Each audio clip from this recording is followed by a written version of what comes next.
It seems as though Peter Dutton is trying to throw this election. Just yesterday, he disendorsed a Liberal candidate that he actually campaigned with for the seat of Whitlam, just south of Sydney. And for what reason? It's because the man was actually saying, I don't think that women should be serving in frontline roles, specifically the infantry. This is what the media put out there, and then this is what he actually said on the podcast while sitting in that chair. If we're to fix our Defence Force, unfortunately they're going to need to remove females from combat corps. They push them into these roles. Seen it. And what's actually happening is the discharge rate, the medical discharge rate for females is off the planet. The concept of diversity and equity and these woke Marxist ideologies, young women are being put on the altar and sacrificed. If we're to fix our Defence Force, unfortunately they're going to need to remove females from combat corps, and that's not an attack on females. I served with some of the greatest females in the Defence Force, tremendous people. I'm very, very glad to have met them and known them because they made my life better knowing them. When you are taking a young girl who turns up and wants to be just a medic, or wants to be a clerk, or wants to be a driver, or whatever, no, you should do infantry. You should be out in frontline combat. No, they push them into these roles. Seen it. And what's actually happening is the discharge rate, the medical discharge rate for females is off the planet. Absolutely. You're talking 70-80% are getting medically discharged. Their hips are being destroyed because they can't cope with the carrying of the heavy loads and the heavy impacts that's required from doing combat-related jobs.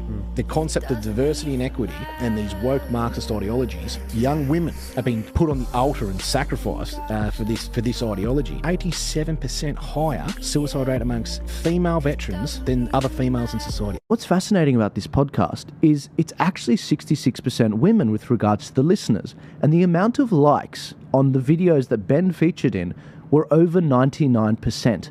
So what's really strange about this is he's been removed for supposedly misogynistic comments about women not serving in the front line of our military.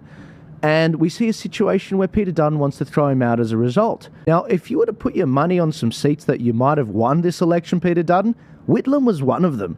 I have been inundated by members of the Liberal Party resigning, some of which were in the Defence Force, many women that I have in my audience that live in the Illawarra and live in the seat of Whitlam. They are outraged and they do not want the new candidate. I believe Ben Britton would have won that seat. Now we've got a situation where a last-minute captain's pick has been made.